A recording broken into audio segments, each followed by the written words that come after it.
Көп адамдар концентрация жөнүндө туура эмес түшүнүшөт. Алар аны мектептеги эстеринде калган оор жумуштай көрүшөт. Ошентип алар концентрация кылыш оор деп ишендирип алышкан. Эгерде сиз качандыр бир кезде бир фильмди көрүп же концерт көргөндөн кийин кубанычты сезген болсоңуз, демек концентрация естественный жол менен эле болорун сиз сезгенсиз. Концентрация практиканы талап кылат. Бул жөндөмдү үйрөнүп, өнүктүрүп алса болот. Башка деле жөндөмдөр сыяктуу канчалык көп жолу практика кылсаңыз, концентрация ошончолук күчтүү болот. Концентрацияны өнүктүрүү менен оюңузду жакшы башкарып калганыңызды жана акылыңыз тунук болуп калганын байкайсыз. Концентрация кылып, оюңду кандайдыр бир идеяга фокус кылганды билүү акылдын күчүн ийгиликтүү колдонууга өбөлгө түзөт. Тилекке каршы, эгерде мурда эч убакта мээни тренировка кылбаган болсоңуз, оюңуз бир жерге турбай, оюңузду башкара албаганыңызды байкайсыз. Адамдын мээси өтө туруксуз. Аны башкарыш үчүн көп күч талап кылынат.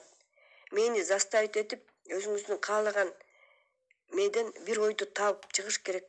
Башка кереги жок, ойлорду ойлобой туруш керек. Адам өзүнүн оюн башкара албай, оюнун жетегинде болуп калса, ал оюнун фантазияларынын, тынчсызданууларынын, каалоолорунун кулу болуп жүрө берет. Ар бир ой адамды башкарат. Концентрацияны үйрөнүп алгандан кийин оюбузду контролдогонду билип калабыз. Концентрациянын ар кандай приемдорунун жардамы менен акылды курчутуп жана дисциплинага түшүрүп алсак болот. Концентрацияны өнүктүрүү булчуңдарды машыктырганга эле окшош. Көптөн бери спорт менен машыкпай жүрүп, биринчи жолу тренировка кылганда аябай кыйналасыз. Бирок машыкканды уланта берсеңиз, оңой болуп, кийин жагымдуу болуп калат.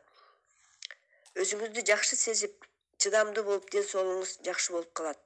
Мээ менен иштегенде эле ошого окшош. Биздин мээ дисциплинага үйрөнгөн эмес, ошондуктан биринчи жасаганда мээ каршылык кылат. Анча жакшы болбойт. Ошондуктан көп жолу жасай бериңиз. Чыдамдуу болуңуз, убакыт бериңиз. Бул жөндөмдү үйрөнүп алганга. Дайыма машыктырып турууга оң жыйынтык берет. Дайыма машыктырып туруу гана оң жыйынтык берет. Жыйынтык сөзсүз болот. Ой жүгүртүү, чагылдыруу. Концентрация кылуунун жалгыз гана приему, ал мээни гана курчутпастан, чечип аткан проблемаңызды терең түшүнгөнгө жардам берет. Ойлонуу көнүгүүсүн жасоо сиздин тапшырмаларыңыздын негизги бөлүгү. Проблема кандай да болбосун, ой жүгүртүүнү чагылдырып отуруп, үстүңкү идея, чындыкты, законду катмарын тешип өтүп, ички катылган терең маанисин табабыз. Атактуу улуу художниктер, ойлоп табуучулар, мистиктер жана көз ачыктар көптөгөн кылымдардан бери ой жүгүртүүнү чагылдырууну жолу менен гана билим алышкан. Терең ойлонуусуз эч кандай сырды ачуу мүмкүн эмес. Ошондуктан көпчүлүк адамдар курчап турган айлана чөйрөнү үстүртөн эле билишет. Фактыларды, логикалык аргументтерди эле колдонуп, биз кандайдыр бир предмет жөнүндө баарын билем деп өзүбүздү алдап жүрөт экенбиз. Балким биз бир нерсе билербиз, бирок ал картинанын эң кичинекей гана бөлүгү. Мисал келтире кетейин. Быша электе эле жулуп алынган көк помидор менен бышкан сочный кызыл помидор эмнеси менен айырмаланат? Быша элек чийки помидорду жеп көрүп, помидордун даамын билдим, ачуу экен, даамы жок экен дегениңиз деле туура. Өзүңүздүн тажрыйбаңыздан көрдүңүз муну. Бирок бышкан помидорду жеп көрүп, түшүнөсүз жаңылганыңызды. Помидор жөнүндө билимиңиз кеңейип калды. Эки башка помидорду жеп көрүп, айырмасын билдиңиз. Көк помидордун ички потенциалдык мүмкүнчүлүктөрү сизге буга чейин жашыруун болчу. Ошондой сыяктуу эле, бул китепти окуп түшүнгөндөн кийин акылдын күчүнүн кандай таасир берерин жарыялап каласыз. Сизде бул проблемада негизги түшүнүктөр пайда болот. Бул китепти окуп эле койбостон, практика жүзүндө колдонуу керек. Муну үйрөнүп алсаңыз, теориялык билими бар кишиге караганда сизде акылдын күчүнүн сырын түшүнүүгө көбүрөөк мүмкүндүк болот. Көйгөй жөнүндө ой жүгүртүү гана аны тереңирээк түшүнүүгө мүмкүндүк берет. Кантип ой жүгүртүү керек? Ойлонуп атканда бизге керек маалыматты табыш үчүн мени фонариктин нурундай кылып колдонобуз. Ойлонуу идеяны, ойду же чындыкты иликтөө үчүн колдонулат. Бул мени тартипке салат, бир нерсеге концентрация кылганды үйрөтүп, сиз көйгөйдүн мазмунун бир нече жолу карап чыккыча жана чагылдыргыча жашыруун мамилелерди орнотуу жана мурда байкалбаган байланыштарды ачуу менен. Сизди шыктандырган нерсе же тереңирээк түшүнгүңүз келген нерсени ойлонуңуз. Ойдун абдан реалдуу күчкө ээ экени жөнүндө ойлонгуңуз келди дейли.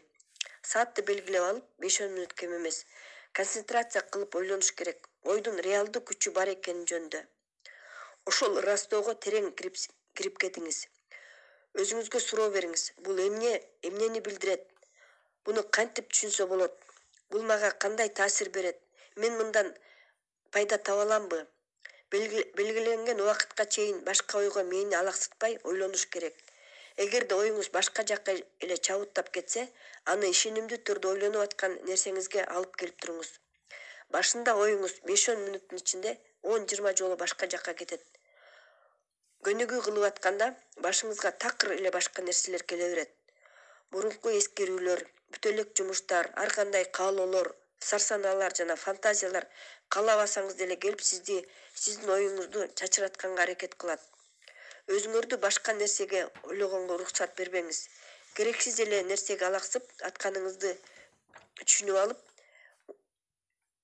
аны унутуп, кайсы жерден токтодуңуз, ошол жерден баштап ойлонгонду улантыңыз. Сиздин мээ андай тартипке жана мындай жумушка көнгөн эмес. Мээңизге мындан көрө ар кайсыны ойлонгон жеңилирээк, өзүнө жакканын. Бир кезде мээңиз эригип баштайт, ойлоно турган эч нерсе жок экен деп кабатырланып. Ошондой сезимдерге көңүл бурбаңыз. Өзүңүзгө коюлган убакыттын лимитин эстетиңиз. Бул өтө сонун гимнастика мээ үчүн. Эми сиз акылыңызды багыттап жана башкарып каласыз. Ал сизди башкарбай. Эгер сиз ушул көнүгүүнү бир канча күн, неделя жасасаңыз, эки нерсе болот. Биринчи, өзүңүздүн мээңизди дисциплинага үйрөтүп, тренировка кылуу менен сиз өзүңүзгө концентрация кылганды үйрөтүп, активдүү, чыгармачыл болуп каласыз. Экинчиден, сиздин буга чейинки чектелген логикалык оюңуз терең болуп калат алда канча. Сизде ойлонуп атканда кубанычтуу сезимдер пайда болот. Көзүңүз ачылгандай, чындык ачылгандай болуп. Ойлонуп отурган учурда жаныңа ручка, кагаз алып алган жакшы.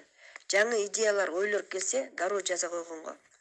Эми түшүнүп каласыз, идеяны сезимтал деңгээлде кабыл алган логикалык ой жүгүртүүгө караганда эффективдүү экенин. Ошентип сиз проблеманы терең изилдегенди үйрөнүп аласыз. Менин катылган сырларын көнүгүүлөр аркылуу ачабыз. Туура жана эффективдүү ойлонуу практикалар менен келет. Бүгүндөн баштап концентрация кылганды үйрөнө баштаңыз. Көнүгүүнү баштаңыз. Күчтүү подсознанием бар менде деген ой менен баштасаңыз болот. Же ой реалдуулукка таасир берет. Же бул китептен үйрөнгөн жашообузду жакшы жакка өзгөртүү башка принциптер жөнүндө ойлонсоңуз болот. Бирок эмне жөнүндө ойлонуп көрсөңүз дагы сонун пайдалуу жыйынтык аласыз. 12 глава. Взгляды и их укоренение. Көз караштар жана алардын бекем болуусу. Ар бир адамдын өзүнүн ишеними, көз карашы болот. Алар кичинекей чагыбыздан бери калыптанып келе берет. Биз өзүбүздүн калыптанган көз карашыбызга күмөн санабайбыз дээрлик. Эгерде биз акча тапкан оңой эмес деп ишенсек, демек биз акча тапкан оңой болбогон үчүн ошого ишенебиз. Эгер адам колунан эчтеке келбейт деп санаса, чын эле ошондой демек. Эгер жашоодо жакшы деле эчтеке жок деп ойлосок, чын эле жашоодо жакшы деле эчтеке болбойт. Биз ар бир нерседен күмөн санай алабыз, бирок биздин ишенимдерибиз бардыгын чечип коет. Эмнеге ишенсең, ошону аласың. Көбүнчөсү өздөрүнүн ишенимдерин өзүнө каршы колдонушат. Өзүңүздүн проблемаларыңызды анализдеп көрсөңүз, байкайсыз. Көбүнчөсүн биз өзүбүздүн чектелген көз караштарыбыздын аркасында эле түзүп алат экенбиз. Ошондуктан адамдар менен мамиледеги кыйынчылыктарды сезип атсаңыз, өзүңүздүн адамдарга болгон мамилеге болгон көз карашыңызды анализдеңиз. Көз караштарыңыздын баарын кайрадан карап чыгыңыз. Ошондой эле эгерде сизде ден соолук боюнча проблема болсо, ден соолукка болгон көз карашыңызды карап чыгыңыз. Акча жагынан кыйналып атсаңыз, акчага болгон көз карашыңызга көңүл буруңуз. Менин лекцияман кийин мага бир 30 жаштардагы жигит келип, көп акча таба албай жатканын айтып берди. Ал акча жакшы эле табат экен. Өзүн үй бүлөсүн камсыздайт экен, бирок акча чогулталчу эмес экен. Менде эч убакта жетиштүү акча болбойт. Эл катары жашаганга мүмкүн эмес деп ийнин кушурдал. Анын ушул негативдик ишенимдери менде эч убакта жетиштүү акча болбойт жана эл катары жашаганга мүмкүн эмес дегени анын подсознаниясына терең тамырлап кирип, дайыма иштеп ага айланасында ошондой реалдуулукту жаратып турган. Акчага болгон негативдик ишенимдер артынан толтура башка негативдик ишенимдерди жаратат. Мен андан акчага жана ийгиликке болгон көз караштарын жазуусун сурандым. Анын жазган списогу баарын түшүндүрүп койду. Анын жазган списогунда мен бирөөдөн акча алсам, ал мен үчүн акчадан кыйналып калат. Акча тапкандагы жакшы мүмкүнчүлүктөрдү башка элдер ээлеп алган. Акча табыш оор. Ийгиликтүү адамдардын баары эгоист, а мен эгоист болгум келбейт. Ийгиликке жетиш үчүн мен өтө көп иштешим керек. Ушундай өзүн чектеген, өзүн жок кыла турган список эле. Бул кишинин финансы жактан ийгиликке жетпегени таң калыштуу деле эмес эле, анткени ал подсознаниясына толтура негативдик ишенимдерди орнотуп алган. Дагы бир жолку менин лекциямда бир аял дагы өзүнүн ден соолугуна болгон ишенимин өзгөртүп, убагында ден соолугуна кам көрүп сактап калды. Анда мындай ишенимдер орногон экен. Баары ооруй беришет. Тегеректе зараза көп. Мага бат эле жугат зараза. Менин денем алсыз. Оору менин ден соолугума караганда күчтүү деген ишенимдер орноптур. И дайыма ооруй берчүкен.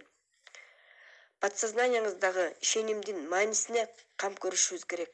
Эгер подсознанияга негативдүү чектелген идеялар кирип калса, подсознание аны чындык деп кабыл алып, ошого жараша кырдаалдарды түзүп бере берет.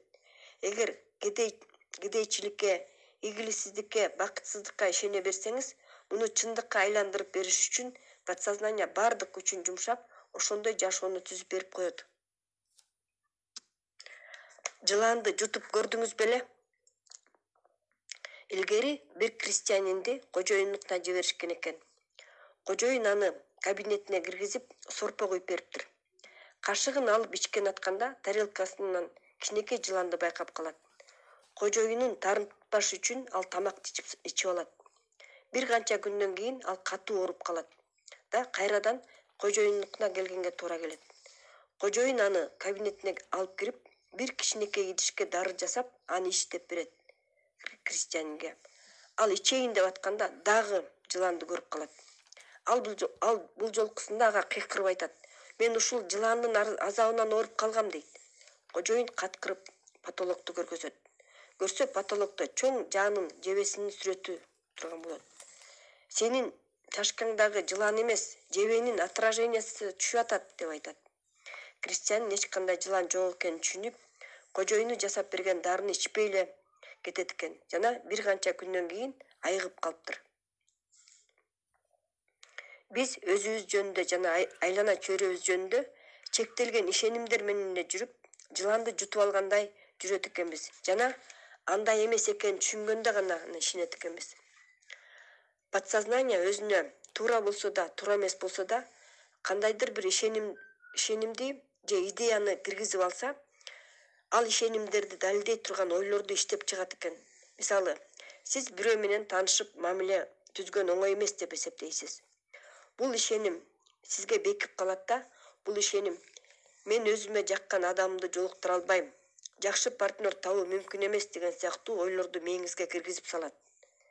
Жакшы адам менен кезигип калсаңыз дагы мээңиз анча деле жакшы эмес, аракет кылбай эле коеюн, баары бир эчтеке чыкпайт, же бул адам мени жактырбайт деген сыяктуу ойлорду айта берет. Жана ошол ишенимдерди далилдей турган кырдаалдарды жарата берет. Жакшы ситуациялар жаралып калса да, аларды игнорировать этип же өзүнөн отталкивать этип турат. Мен реалдуулукту бурмалап, аны көз карашыңызга дал келтире алат. Өзүңүздү колунан эчтеке келбейт деп эсептейсизби? Же көп акча таба албайсызбы? Орунду өзүмө тартып турам деп ишенесизби? Сиздин мээңиз ошол ишенимиңиздерди далилдеп берет жана анын бардык иши ошолорду дагы далилдеп турганга багытталат. Ошондой эле сиз өзүңүздү жеңүүчүмүн деп эсептесеңиз, бардык нерседен акча жасаса болот деп ишенсеңиз, ден соолугуңуз чың деп ишенсеңиз, айланаңызда ошол ишенимдерди далилдей турган кырдаалдар жарала берет. Ишенимдерди акылың менен танда. Жашооңуздун бардык проблемалык жагынан өзүңүз проблемасыз жана ал проблеманы өзүңүз гана чечесиз. Бул таң калыштуу болуп көрүнүшү мүмкүн, бирок кыйынчылыктар сырттан эмес, иштен, өзүбүздүн ички ишенимдерибизден пайда болот. Подсознанияда жаңы ишенимдер пайда болгондо, алдыңа коюп жаңы реалдуулуктар ачылат. Достошкон кыйын деп ишенесиз. Ошону менен сиз таанышкыңыз келбей атканын далилдейсиз. Сизде күнөө жок да, таанышуу кыйын. Ошентип сиз таанышкандан кача бересиз. Сиздин ишенимиңиз сизди досторуңуздун жоктугуна, сиз күнөөлүү эмес экениңизди билдирет.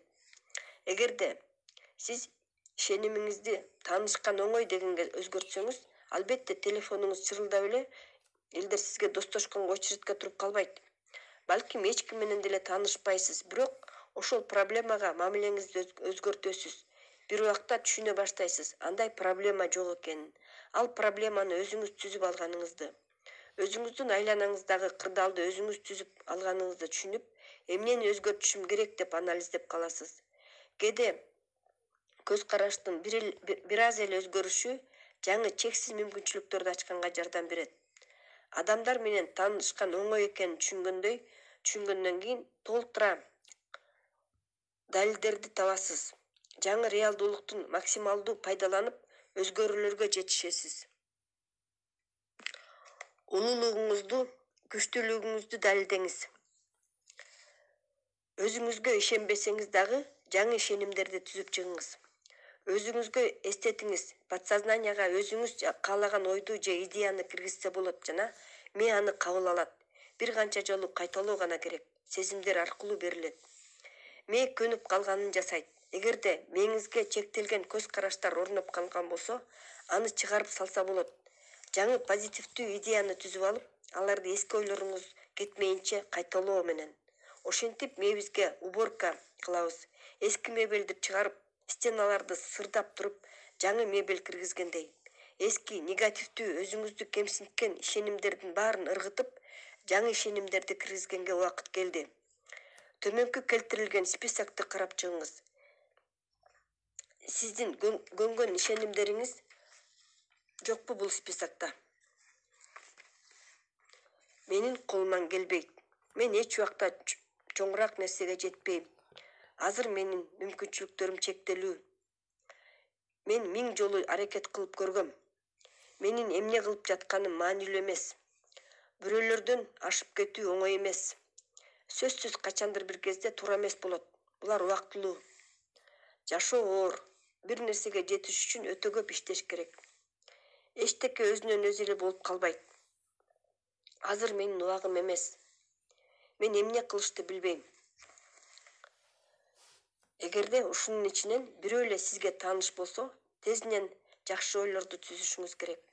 Ийгиликке жетүү актана турган ойлорду жок кылуу. Миллиондогон адамдар азыркы жашап аткан турмушуна ыраазы болуп эле жашоосун өзгөрткөнгө аракет кылбай жүрө беришет. Алар жашоо оор, бул менин тагдырым деп ишенишет. Аларды эч ким эсине келтире албайт, а сиздичи? Өзүңдүн мүмкүнчүлүктөрүңдү оку, тап. Биринчи кадам. Жашооңуздун кайсы жагынан кыйналып атасыз? Ошону табыңыз. Финансы, мамиле, ден соолук, бизнес жана башка. Убакытты аябагыла. Өзүңө ачык бол. Эмнени сезишиң керек эле? Эмне туура эмес деп жазбаңыз. Чындыгында эмнени сезгениңизди жазыңыз. Жазып бүткөндөн кийин списогуңуздан сизди чектеген көз караштарыңызды таап чыгыңыз. Алар туурабы же туура эмеспи деп кызыкпай эле коюңуз. Сиздин милдетиңиз көз карашыңыздын чектелүү жактарын табуу. баарын туура жасасаңыз, бул процесс өзү эле баарын түшүндүрүп берет. Экинчи кадам. Ар бир сиздин чектеген көз караштарыңыздын тушуна позитивдүү ишенимдерди жазып чыгыңыз. Мисалы, чектелген көз караштар, анын тушуна жаңы ишенимдер. Мисалы, акча тапканга мүмкүнчүлүктөр жок деген тушуна акча табууга көп мүмкүнчүлүктөр бар. Адамдар менен таанышуу оор дегендин тушуна адамдар менен таанышкан оңой. Адамдар менен достошкон кыйын, достошкон оңой. Мен эч убакта ийгиликтүү боло албайм. Мен ийгиликтүүмүн. Бул проекттин үстүнөн иштегенге убакыт жок. Мен бул проекти менен иштегенге убакытым бар жана башка. Өзүңөрдүн ушундай чектелген көз караштарыңыздарды жаап, анын антонимдерин жазып чыгат экенсиздер. Ушул техниканы колдонуу менен ишенимдерди өзүңүзгө бекитиңиз. Ай сайын 1-2 ишенимди киргизип туруңуз. Дароо эле өтө көп ишенимди киргизгенге аракет кылбаңыз. Убакыттын өтүшү менен көп ишенимди киргизип алабыз. Алар бизге эффективдүү болот. Тамырлаштыруу, укоренение. Тамырлаштыруу техникасы жөнөкөй. Биз аны төрөлгөндөн бери колдонобуз. Биз аны башында сүйлөгөндө үйрөнөрдө колдонгонбуз. Кийин таблица жаттарда. Башында тамгаларды үйрөнүш үчүн көп кайталаганбыз. Кечке кайталап атып окуганды үйрөнгөнбүз. Биз өзүбүздүн тилибизде эч кыйналбастан сүйлөйбүз. Себеби мээбизге бекем орноп калган. Любой жаңы информацияны, идеяны биз мээбизге сиңдирип алгандан кийин гана колдоно алабыз. Жаңы идеядан биз шыктануу алабыз. Бирок шыктануу бат эле өчүп калат. Жаңы идеядан кандай гана шыктануу албасын, адам жасагысы келбесе, идея ошол идея боюнча эле калат. Идея мээңизге тамырлашып орноп калуу үчүн ырастоо менен ойлонууну бириктириңиз. Идея жөнүндө кайра ойлон. Бүт карама каршы идеялардын баарын четке как. Жаңы идея гана сизде реалдуу болсун. Жаңы идея жаңыдан өсүп бараткан бүчүргө окшош. Ал камкордукту талап кылат. Сак болуңуз. Эгер жаңы орноткон ишенимдериңизге кам көрбөсөңүз, сиздин башкарбаган эски идеяларыңар отоо чөптөрдөй болуп чыгып, жаңы идеяларды каптап чырмап салат.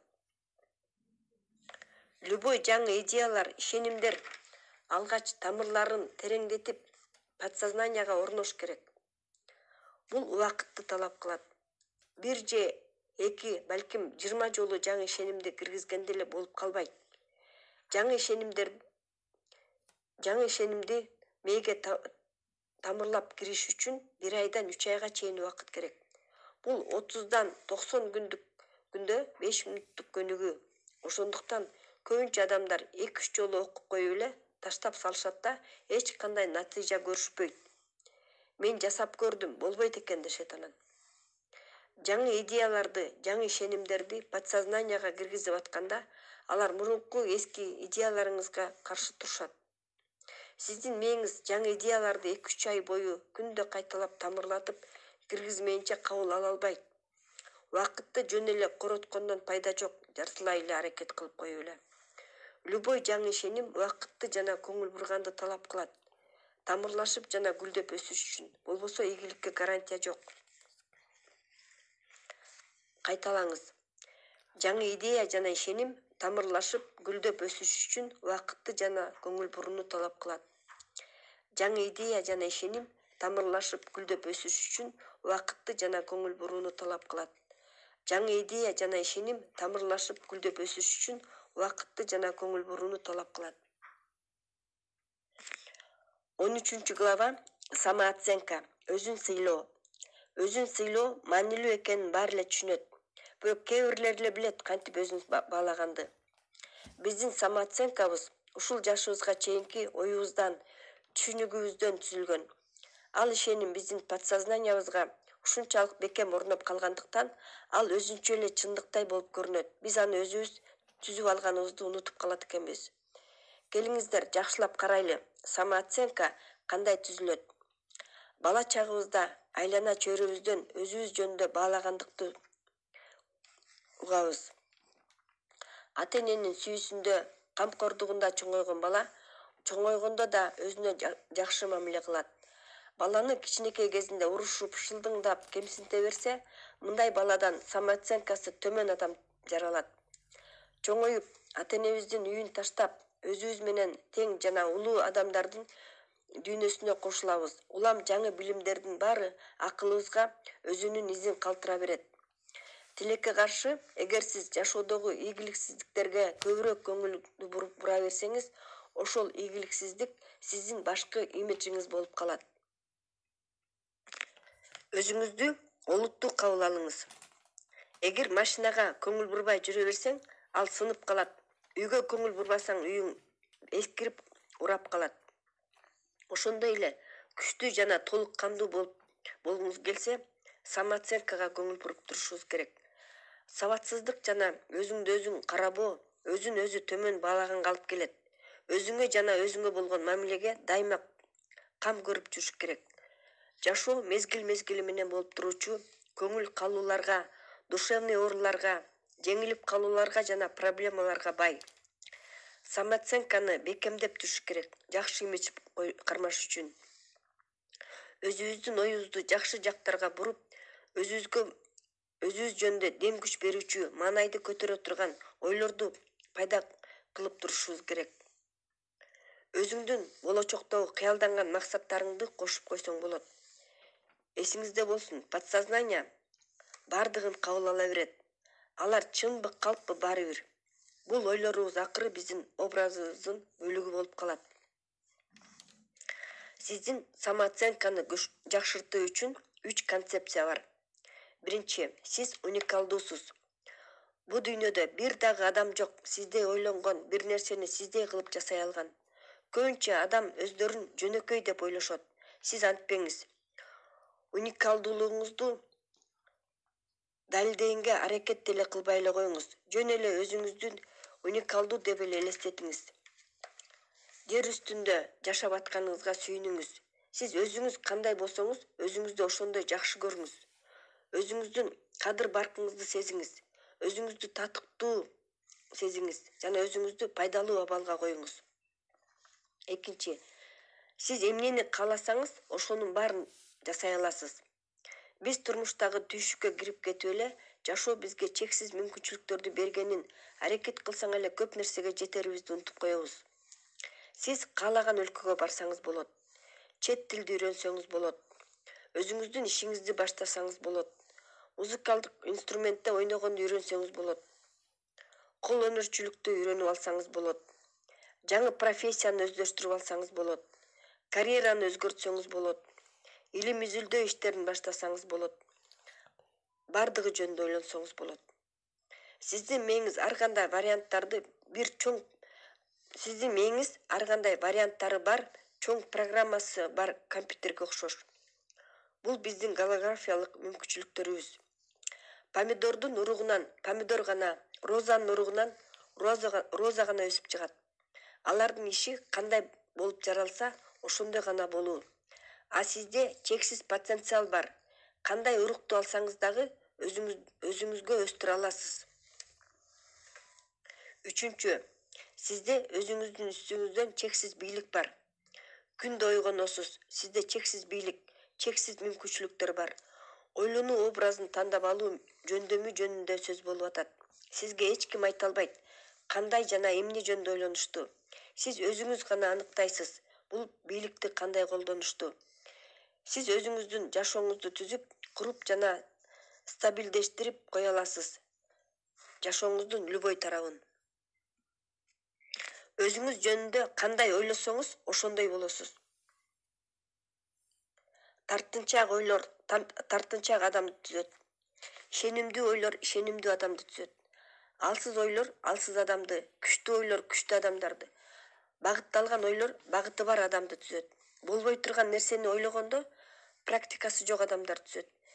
Жардамга муктаж болсоңуз, жардамга муктаж адамды түзөсүз.